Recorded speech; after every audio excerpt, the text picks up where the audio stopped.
digital excitement, are you? But granted, I'm new, so I'm part of the team that's helping to change that. And so today we're going to be talking about ambient and the visible future. Unfortunately, we're not going to talk a whole lot about Sotheby per se, but we're going to be talking about a lot of the trends and the pieces that sort of I'm bringing to the table as we sort of change your conceptions and preconceptions of what Sotheby is all about. And actually, this is my 10th trip to Sofia. I had 2 jobs in a row where the software development teams were here, and so I'm really happy to be back. I haven't had a slice of eclair cake yet, and I haven't caught a Levski match yet, so my work's not quite done, but we'll get there in just a second. So let's have that. So first of all, I wanted to say I'm sorry to be a bearer of bad news for those in the audience. It's always a tough thing to say, but big UX, unfortunately, is dead. Big brands, big builds, big user numbers, deep complexity, long projects with hefty tomes of deep specifications, totally, totally dead, as are the agency fees that go along with them. Well, it's doubly painful for a guy like me is that I've always been a big UX guy. And not just big, and not just UX, but big UX has been my stock in trade. Big booking engine for Starwood Hotels, and Avis Rental Car, Delta and American, and Emirates Airlines, big dashboards for Bloomberg.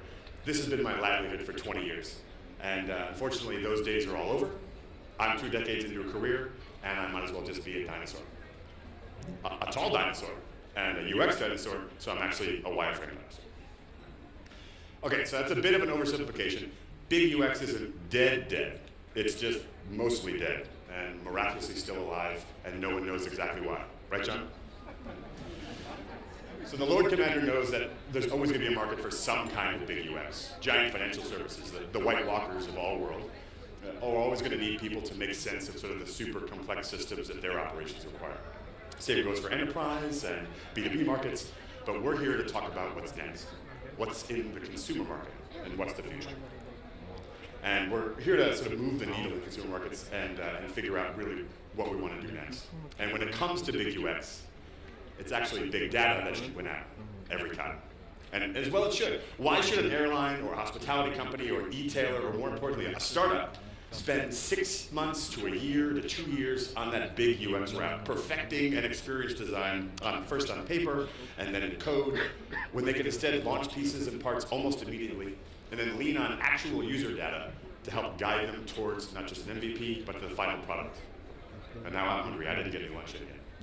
Well, so as the trusted emissary from the planet of big UX to you, the world of startups and disruption and innovation, I'm happy to tell you that we're with you. Bring me to your leader. We're ready to kill off big UX just as quickly as you are. Why? Because UX and experience design is not going away. It's just shedding the weight of what big UX brought to it. And not to get all sort of X-Men apocalypse on you over here, but upon the ashes of big UX, we will build a better world. And in fact, I think all of you all in the room are actually currently doing that. The essentials of experience design, core UX skills like empathy and behavior modeling, they're actually becoming more important and more widely understood than ever. Experience design is taking on just more streamlined forms and sort of melting into the environments in which we live and work and play. And so the next big thing in experience design is it becomes ambient, and in a lot of cases, totally invisible. All right, so before we get really deep into that, let's take a look back. The evolution of experience design from sort of the mid-90s to today took a lot of ups and downs and sideways. And the original sort of Wild West of the first .com boom was a really audacious play and speculation and a whole lot of atrocious design. The first wave of sort of low-fidelity design built on small user bases, on dial-up connections, and sort of a completely clean slate of business models. It gave way to sort of a maturing sense of design as adoption and bandwidth, most importantly, and screen size sort of increased. I can actually still remember the day when I finally convinced a client to go from 800 pixel resolution target screen to 1,000 pixel resolution screen. So the consumer-driven approaches of the late 90s, it created sort of this mass hysteria and the irrational exuberance of the first .com boom. And that ended up leading to the real sort of evolution of what would be sort of peak big UX, rich internet applications. Digital channels were finally growing again, actually making profits, but to avoid the lessons of the sort of the boom and bust, there was a huge investment in big UX, thinking through sort of deeply about these problems and how the interfaces and the user experiences were going to sort of gel and generate and come together. But it was the advent of sort of true mobile that really began sort of the decline of what big UX was all about. App and app-oriented thinking. It was the first real iterative design to take root. And not just that, but the very nature of the form factors and the specialized use cases of mobile apps increasingly made big UX feel, from a bygone era, really kind of old-timey. So here and now, just as apps sort of ate the lunch of big websites and big UX, apps are now getting their own lunch eaten by micro-interactions, namely voice, chat, message-based interactions, conversational commerce powered by your operating systems, apps within apps. And what's really interesting to me lately about the startup contests like this is that we're not seeing entrants build on top of Windows and OS or even iOS. They're building on top of Slack, on top of Snapchat, on top of Amazon Echo. It's the bot revolution that has really, really killed big UX. So that's not to say, though, that UX and experience design are not critical to making these conversational products and services work. Quite the opposite. Incredibly good experience design is now as vital as ever. It's just not big UX. Think about it. The digital products and services are increasingly moving away from whole websites, even from whole apps, and shifting towards these sort of thin slices of value inside other apps. But the need for a brand to distinguish itself is the same, regardless of the platform, regardless of the digital footprint that it's creating. And the smaller that footprint is, the more critical and important it is to have an amazing brand experience on that tiny little footprint. So, pick the path of a website. The footprint's bigger. The experience of that website can be immersive and whole. The brand has a ton of opportunities to be able to prove its value. But the app, smaller footprint, more likely a focused product. The stakes are raised because you've got to get a user to take additional steps. You've got to download the app. You've got to put it on your phone someplace where you can find it. And the form factor is smaller. The intention of the user is tighter, but all in all, the brand has to make the same deep impression in that smaller space as they did in the bigger space. And now, bots mean apps within apps mean the luxury of having whole sites, the luxury of having whole apps, gone. The footprint of a slice within Facebook Messenger is so absolutely tiny. And in that small space, brand needs to stuff as much value and much impact as they did in those full sites and those apps. And so the stakes are higher than ever, and you might as well be walking on a highway. Minimum footing, no less the need to keep walking forward. So who's doing this really interestingly, and who's doing this really well? Anybody love Domino's pizza as much as I do? I know my belly says so. So they've recently gone all in sort of this ambient brand experience, and they've launched what they call Domino's Anywhere. This is a very sort of consumer-centric model, and it doesn't just have a presence across a bunch of broad spectrum of form factors. They work incredibly hard to make each one of those individual pieces fully commerce-enabled.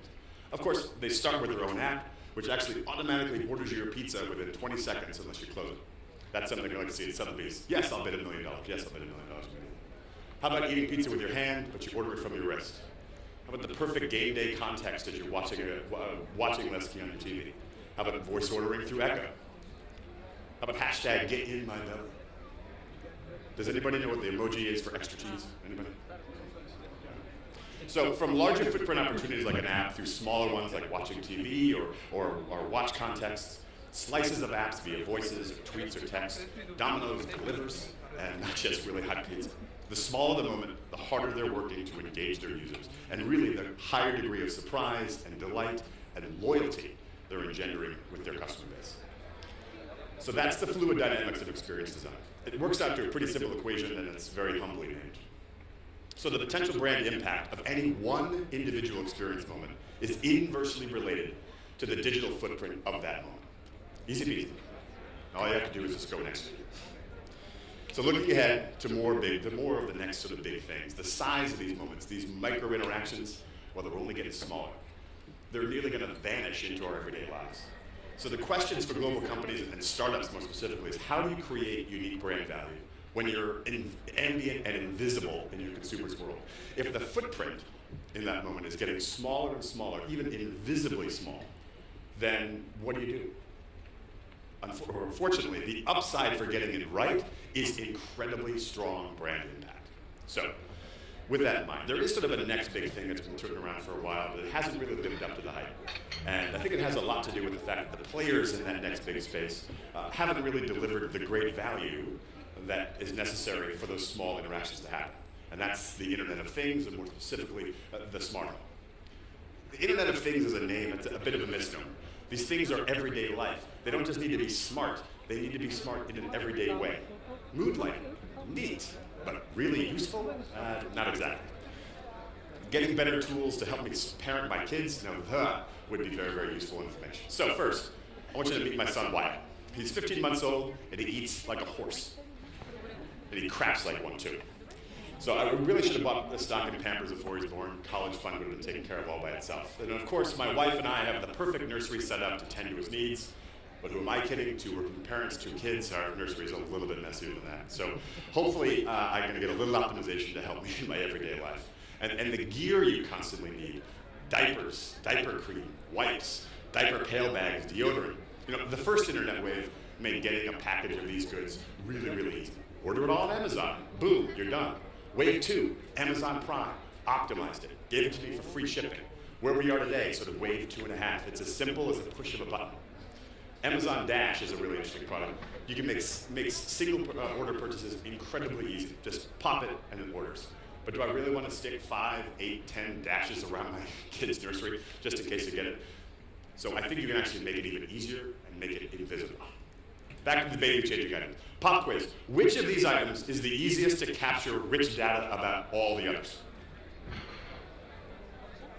Everyone's going to say the diapers, because that's always the star of the show. And in fact, there's a great smart guy named Ted Benson who hacked an Amazon Dash button to do just that. Count the number of diaper changes he did every day. But it's actually the diaper pen.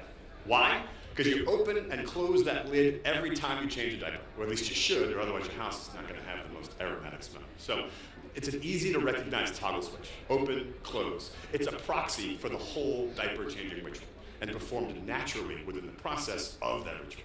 No extra steps, no buttons to press. It's ambient, it's invisible. So combine that experience with sort of product context information.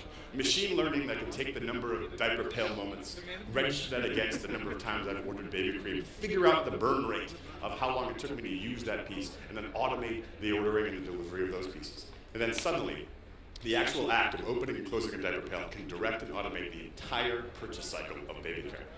Add Amazon Prime, it delivers in 2 free days, and that is the heir to big UX. So experience design is no longer about digital products UI. It's no longer about a service function search feature. It's not about a brilliant algorithm that suggests you might also like. It's not even the speed of a repeat order of a push one button. It's about, it's not even talking about interesting voice applications. The new experience design is brands and services teasing out the data-rich moments that lay ambient in our lives and provide meaningful, immediate, and invisible ways to deliver unique value. That is the next big thing, not big UX. So for the sharing economy, conversational commerce, sort of internet of useful things, the future is in fact invisible and ambient, and I want to thank you very much for your time.